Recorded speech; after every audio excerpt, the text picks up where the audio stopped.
Welcome to this deep dive. I want you to imagine a typical 16-year-old for a second. They are probably stressing over their weekend plans or maybe cramming for a math test. Yeah, or just trying to get their driver's license. Right, exactly. Now, I want you to imagine that exact same teenager walking onto a pitch to face Real Madrid in the Champions League. It's almost impossible to reconcile those two images, yet that is the actual reality for Ayyoub Bouaddi.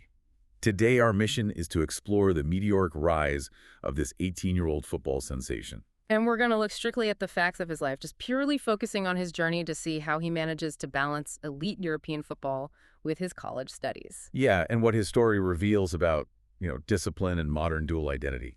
So, okay, let's unpack this. To understand his composure on the pitch, we first have to examine his pretty unusual upbringing.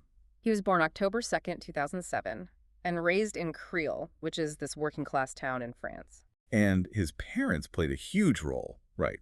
I mean, his father, Hassan, was a former handball player, and his mother was this quiet but fiercely supportive presence who instilled a really strict rule: education first.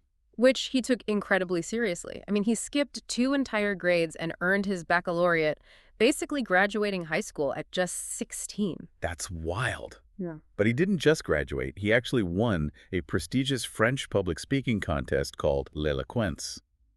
But I've got to push back here for a second, because while treating your brain like a tactical muscle is great, how does winning a public speaking contest actually translate to football skills?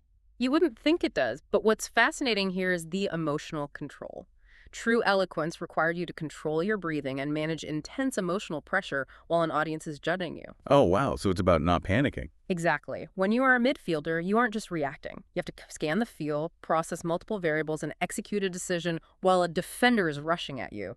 He uses that exact same mental fortitude to stay calm. Which perfectly explains his crazy, record-breaking rise at Lille. After starting at a local club, he signs a pro contract at 15. 15, and then debuts against Kiev when he's 16 years and 3 days old. Breaking Lamine Yamal's record as the youngest in European competition. Yeah, completely shattering it. And on his 17th birthday, he plays against Real Madrid in the Champions League, securing a 1-0 win. Here's where it gets really interesting, though. Usually, young talents want to be flashy. They want to go viral, But Ayyoub's playstyle is remarkably subdued. Because it's rational and elegant. He relies heavily on spatial awareness and body positioning rather than just showboating. Wait, is that from his dad's handball background? Spot on. In handball, you can't just outrun people. You use your body to create and protect space. Ayyoub inherited that, so he's positioning himself to control the play before the ball even reaches him. So smart. Now, despite conquering the French academies and even captaining France's under-21 team, he makes a really mature decision about his roots. Right. He chooses to represent Morocco.